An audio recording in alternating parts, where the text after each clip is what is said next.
सकते हैं। बस एक बार चलने का हौसला तो रखिए, ऐसे मुसाफिरों का तो रास्ते में इंतजार करते हैं। टीम इनोवेटर्स में team member Kajal, team member Ravi Kumar, team member Taranjeet, team member Shubham, team member Sandeep, team member Jyoti और ये हमारे फैसिलिटेटर मिस्टर रूपक चौधरी। हम सब आपका हार्दिक अभिनंदन करते हैं। हमारी company Mahindra and Mahindra Swaraj division Bharat देश के पंजाब प्रांत में स्थित है, जिसके 4 प्लांट्स भी हैं। हम सभी team member plant market shop से हैं। हमारे प्लांट की स्थापना 1971 में हुई थी, जो कि 29 एकड़ एरिया फैला हुआ है। आज हम 60,000 ट्रैक्टर परिवहन क्षमता रखते हैं। ये हमारे पेंट शॉप के वर्किंग एरियाज हैं। महिंद्रा एंड महिंद्रा स्वराज डिवीजन ऐसा पहला ट्रैक्टर प्लांट है जहां पर फीमेल एम्प्लॉइज को शॉप फ्लोर पर काम करने का मौका मिला है। हमारी कंपनी ISO 9001, 14001 और साथ के 18001 सर्टिफिकेट से प्रमाणित है। इस बात को बताते हुए हमें बहुत ही गर्व महसूस होता है कि हमारी कंपनी को TPM एक्सीलेंस अवार्ड और डेमिंग अवार्ड से भी नवाजा जा चुका है। हमारी कंपनी में 25 हॉर्स पावर से लेकर 50 हॉर्स पावर तक 9 मॉडल और 52 वेरिएंट के साथ दमदार ट्रैक्टर बनाए जाते हैं। जैसा कि आप देख सकते हैं, ये हमारे क्वालिटी सर्कल की डिटेल्स है। हमारी टीम का नाम इनोवेटर है और हम सब टीम मेंबर पेंट शॉप के प्री ट्रीटमेंट एरिया में हर बुधवार को 2 से 3 बजे अपनी मीटिंग करते हैं और अब तक हम अपने इस प्रोजेक्ट के लिए 22 मीटिंग कर चुके हैं और ये हमारे पेंट शॉप की क्वालिटी सर्कल की अब तक की अचीवमेंट्स हैं। क्वालिटी सर्कल के इन 12 स्टेप्स और BDC के माध्यम से हम सब ने पेंट शॉप की करंट प्रॉब्लम को सॉल्व किया है और ब्रेनस्टॉर्मिंग के द्वारा हम सब टीम मेंबर्स ने पेंट शॉप की इन सभी प्रॉब्लम्स को इकट्ठा किया है। इसके बाद हमने सभी समस्याओं का stratification category A, B, C और K में किया। इसके बाद हमने अपनी सभी समस्याओं का पाई चार्ट बनाया और हमने देखा कि A कैटेगरी में 43%, B में 32%, 8 में 8, C में 8 और K कैटेगरी में 17% प्रॉब्लम्स हैं। इसके बाद हमने अपनी सभी A कैटेगरी की प्रॉब्लम को most important and least important category में कैटेगराइज किया, जिससे हमारे सामने ये 5 मोस्ट इम्पोर्टेंट कैटेगरी प्रॉब्लम्स निकल के सामने आई। इसके बाद हम सभी ने इन प्रॉब्लम का पिछले 3 महीने का टाइम लॉस डाटा इकट्ठा किया। इस डाटा से हमने पहले चार्ट बनाया और इससे हमें पता चला कि एक्सेस टाइमिंग और प्री ट्रीटमेंट प्रोसेस ही हमारी मेजर प्रॉब्लम है। ये हमारा एक्टिविटी चार्ट है। आइए हम अपने प्रॉब्लम को समझने से पहले अपने PT प्रोसेस कर सकते हैं। PT प्रोसेस वो प्रोसेस है जहां हम अपने कंपोनेंट पर लगे अनवांटेड मटेरियल जैसे ऑयल, ग्रीस, डस्ट आदि को रिमूव करते हैं। पहले हम अपने कंपोनेंट को लोडिंग स्टेज से लोड करते हैं और PT के सभी टैंकों से होता हुआ अनलोडिंग स्टेज पर पहुंचता है। अगर हम प्री ट्रीटमेंट लाइन की बात करें तो अक्टूबर 2015 से पहले पेंट शॉप में मैनुअल PT प्रोसेस था, जो कि बकेट सिस्टम था, जिसकी वजह से हमारे शीट मेटल के कंपोनेंट्स के ऊपर रस्ट आदि जैसी प्रॉब्लम्स आ रही थी। इसके बाद 15 अक्टूबर 2015 पेंट शॉप में न्यू PT लाइन का इंस्टॉलेशन हुआ, जो कि fully automatic and conveyor system है और इसी सिस्टम में हमें 200 ट्रैक्टर प्रोडक्शन के लिए इसको प्रतिदिन 9 से 10 घंटे चलाने का प्लान किया गया।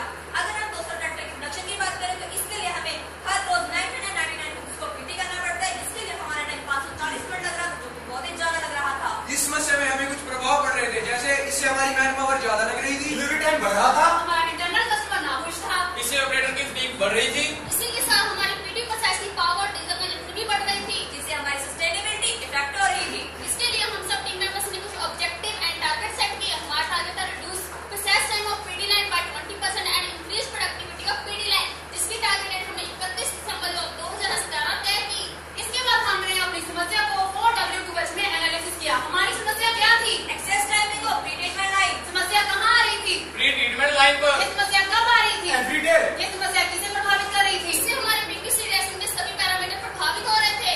ये समस्या कैसे प्रभाव डाल रही थी? जिससे हमारा डिलीवरी टाइम बढ़ रहा था और हमारा इंटरनल कस्टमर नाखुश था। और हम इस समस्या को कैसे सुलझाएंगे? With the help of QC tools।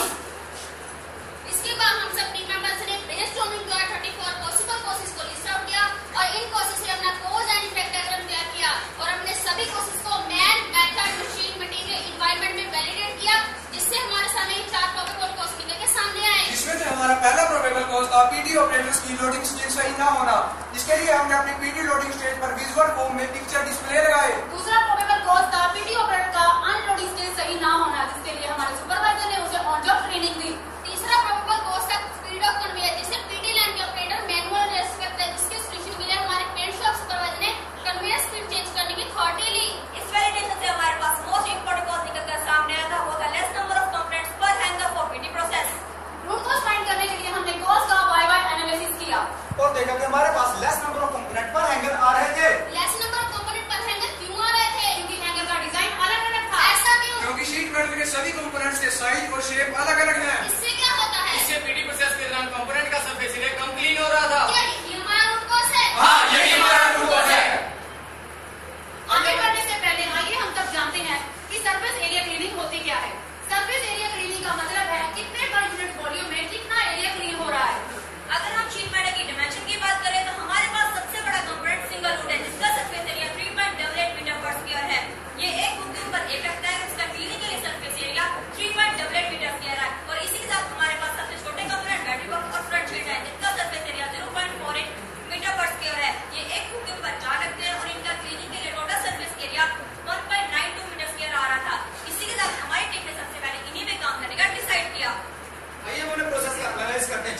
देख सकते हैं पहले हम एक फ्रेम पर 4 बैटरी बॉक्स लगाते थे, 200 बैटरी बॉक्स करने के लिए 50 फ्रेम यूज कर रहे थे, तो इससे हमारे कंपोनेंट का सरफेस एरिया कम क्लीन हो रहा था। इस प्रॉब्लम के लिए हमारे सभी टीम मेंबर ने कुछ सजेशन दिए। पहला सजेशन ये था कि क्यों ना हम बैटरी बॉक्स को पकड़ में रख के फिटिंग करना शुरू कर दे, पर ये पॉसिबल नहीं था क्योंकि इससे बैटरी बॉक्स की क्वालिटी खराब हो रही थी।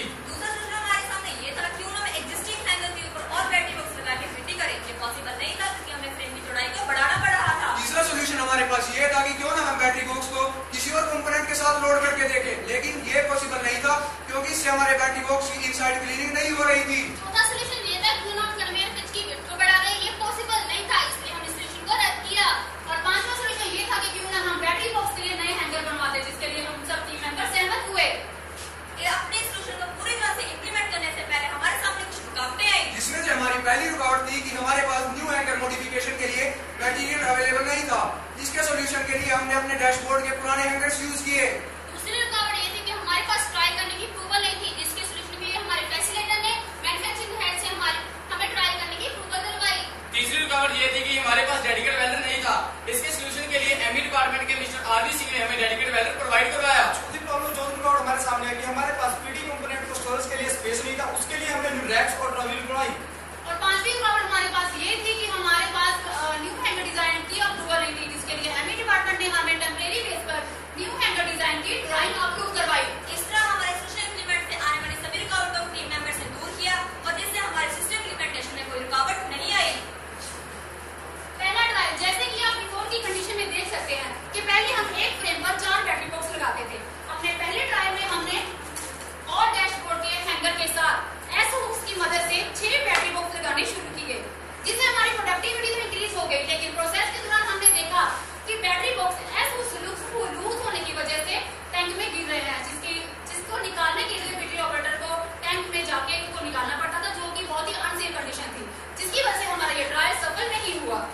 जैसे कि हमने पहले स्लाइड्स में देखा कि हमने अपने प्रोजेक्ट का एक ट्रायल किया, हमारा ट्रायल सक्सेसफुल नहीं रहा, इसलिए हमने अपने प्रोजेक्ट का दूसरा ट्रायल किया। और जैसे कि आप यहाँ देख सकते हैं हमने अपनी एसओ को परमानेंटली वेल्ड किया और अब पीटी प्रोसेस के दौरान हमारे कंपोनेंट टैंक में नहीं गिरते, जिससे हमारे ऑपरेटर को मोर वेरिएंट एक्टिविटी नहीं करनी पड़ती, जिससे ऑपरेटर का मोरल इंक्रीज हुआ और हमारा ट्रायल सक्सेसफुल रहा।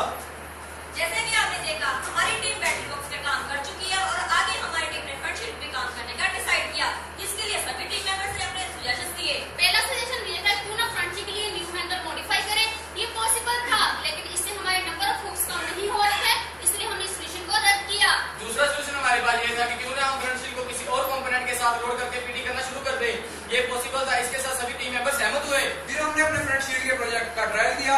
पहले ट्रायल में हमने फ्रंट शीट को टॉप बोनट के साथ लोड करके देखा, लेकिन ये ट्रायल हमारा सक्सेसफुल नहीं हुआ क्योंकि इससे हमारी बोनट की इनसाइड क्लीनिंग नहीं हो रही थी और फ्रंट शीट का शैडो एरिया आ रहा था। दूसरे ट्रायल में हम सब टीम मेंबर्स ने फ्रंट शीट को फेंडर के बॉटम में लोड करके देखा, लेकिन प्रोसेस के दौरान हमने देखा कि इससे कंपोनेंट की लेंथ इंक्रीज हो रही है, जिसकी वजह से हमारा ये ट्रायल सफल नहीं हुआ।